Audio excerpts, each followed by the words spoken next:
नमस्कार दोस्तों। आज की कहानी है सास ने की बहू के माँ बाप की बेइज्जती। आज भावना बहुत खुश थी क्योंकि उसके मम्मी पापा आज उसके ससुराल आने वाले थे। उसके पापा ऑफिस के किसी काम से उसके ही शहर में आ रहे थे, तो 1 घंटे के लिए वो उसके ससुराल भी आने वाले थे। भावना सुबह सवेरे उठकर रसोई में जाकर खाना बनाने की तैयारी करने लगी, तो उसकी सास पार्वती जी रसोई में आई और कहने लगी, अरे बहू, ये इतना सारा खाना बनाने की तैयारी क्यों कर रही हो तुम? भावना बोली, वही मेरे मम्मी पापा आ रहे हैं ना, इसलिए मैंने सोचा कि मैं उनके लिए खाना बना लेती हूँ। उनकी सास कहने लगी, वह लोग 1 घंटे के लिए आने वाले हैं और मुझे पता है कि तुम्हारे कंगाल मायके वाले कोई बढ़िया सामान लेकर तुमसे मिलने के लिए तो आएंगे नहीं, तो बेकार में उनके ऊपर राशन पानी खर्च करने की क्या ज़रूरत है। बस चाय नाश्ते से काम चला लेना। तुम बेटी के ससुराल का तो हमारे यहाँ पानी तक भी नहीं पीते। पता नहीं तुम्हारे माता पिता कैसे हैं, जो जब भी तुमसे मिलने के लिए आते हैं तो कुछ ना कुछ खा पी कर ही जाते हैं। यह शब्द सुनते ही भावना के हाथ रुक गए। उसकी आंखों में आंसू आने लगे और उसने अपने मम्मी पापा के लिए खाना नहीं बनाया, बस चाय नाश्ते की तैयारी करने लगी। 10 बजे जब उसके मम्मी पापा घर आए तो भावना अपनी आंखों की उदासी छुपाने की कोशिश करते हुए उनसे मिली।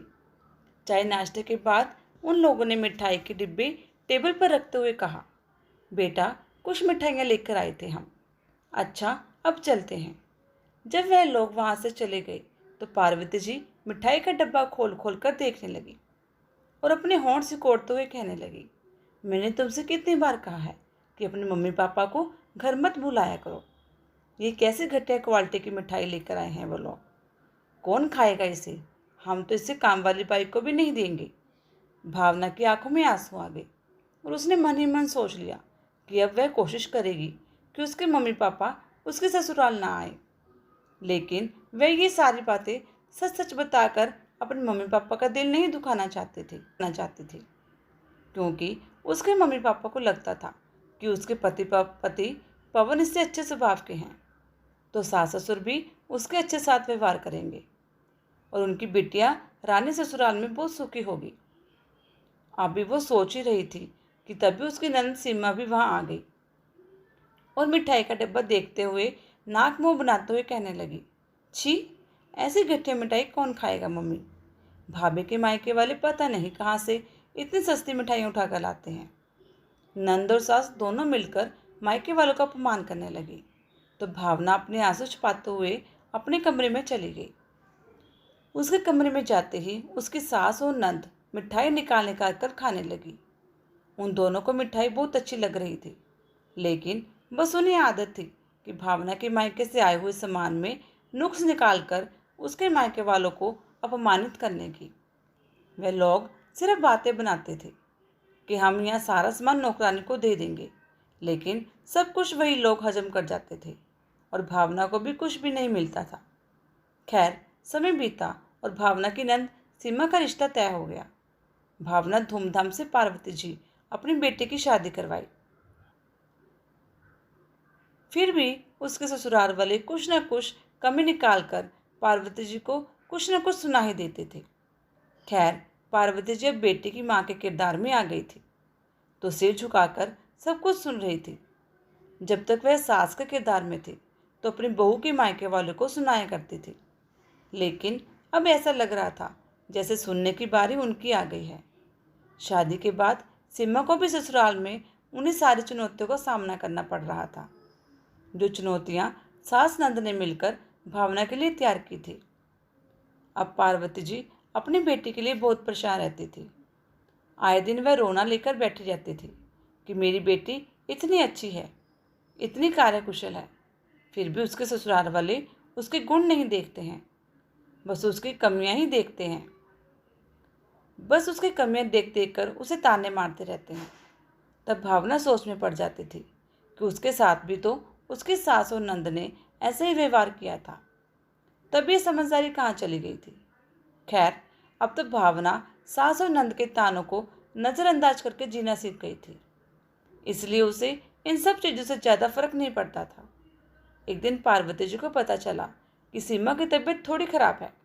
तो बस फिर क्या था, वह तुरंत ही अपनी बेटी से मिलने के लिए निकल पड़ी। रास्ते में उन्होंने थोड़े फल भी पैक करवा लिए थे, क्योंकि पहली बार वे बेटी के ससुराल जा रही थी। जब वह बेटी के ससुराल पहुंची तो सीमा बहुत खुश हुई। अब उसकी तबीयत पहले से बेहतर लग रही थी, तो वो अपनी माँ के लिए चाय नाश्ता लेकर आई।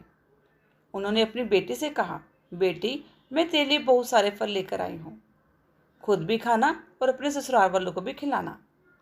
इतना कहकर उन्होंने फलों की टोकरी उसे सौंप दी, तो वह रसोई में जाकर फल रख कर आ गई।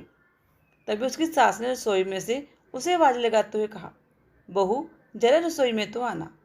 जब सीमा रसोई में गई तो उसकी सास उसे डांटते हुए कहने लगी, बहू, तुम्हारी माँ कैसे सड़े गड़े फल ले आई है, जाओ ये सब उन्हें वापस दे दो, ये फल तो काम वाली बाई भी नहीं खाएगी। हॉल में बैठी माँ ने सब सुन लिया। पार्वती जी की आंखों में आंसू आने लगे। उन्हें ये सारे शब्द कहीं सुने सुने से लग रहे थे, और उन शब्दों की गूंज उनकी अंतरात्मा को भेदती जा रही थी, क्योंकि ये सारे शब्द कभी उन्होंने अपनी बहू को सुनाए थे, और उन्होंने तो बस बहू को सुनाया था और फल और मिठाइयाँ खा लिए थे। लेकिन यहाँ पर तो सचमुच बेटी की सास वे सारे फल लाकर उन्हें वापस दे गई थी, और हाथ जोड़ते हुए बोली थी कि अगली बार से कृपया ऐसे घटिया क्वालिटी के फल हमारे घर मत लेकर आया करो। अगर गलती से बच्चों ने ये फल खा लिए तो कहीं उनकी तबीयत ना खराब हो जाए, और अगर हम ये फल काम वाली बाई को देंगे और वह बीमार पड़ जाएगी तो फिर हमारे घर का काम कौन करेगा। ऊपर से वह हमें ही कोसेगी कि हमने उसे कैसे गंदे फल दे दिए थे। इसलिए आज के बाद से हमारे यहाँ ऐसे ही खाली हाथ आ जाइएगा। हमारे घर में किसी चीज़ की कोई कमी नहीं है, आपको कुछ भी लाने की जरूरत नहीं है। पार्वती जी एकदम से अपमानित सी हो गई थी, लेकिन उन्होंने खुद की बहू के मायके वालों का अपमान किया था, और आज जब वे अपनी बेटी के ससुराल आई थी तो उनकी बेटी के मायके वालों का भी अपमान हो रहा था। तभी तो कहते हैं कि कभी भी जानबूझकर किसी का दिल नहीं दुखाना चाहिए, किसी को अपमानित नहीं करना चाहिए, क्योंकि वक्त का पहिया घूम कर आता है और फिर अपना किया हुआ अपने ही सिर पर आता है। पार्वती जी फलों की टोकरी उठाकर थके हुए कदमों के साथ बेटी के ससुराल से बाहर की ओर निकलने लगी। उन्होंने कान पकड़ लिए थे कि भविष्य में कभी भी अपनी बेटी के ससुराल में कुछ भी लेकर नहीं आएगी, और खाली हाथ आते हुए उन्हें शर्मिंदगी महसूस हो रही थी। तो उन्होंने सोच लिया था कि वे बेटी के ससुराल कभी आएगी ही नहीं। इसके साथ ही एक प्रण उन्होंने और लिया था कि अब बहू के मायके से कोई भी सामान आएगा तो वह उसमें नुक्स नहीं निकालेगी। हेलो दोस्तों, आपको ये कहानी कैसी लगी? अगर अच्छी लगी तो लाइक और कमेंट जरूर करना, और चैनल को सब्सक्राइब जरूर करना। धन्यवाद।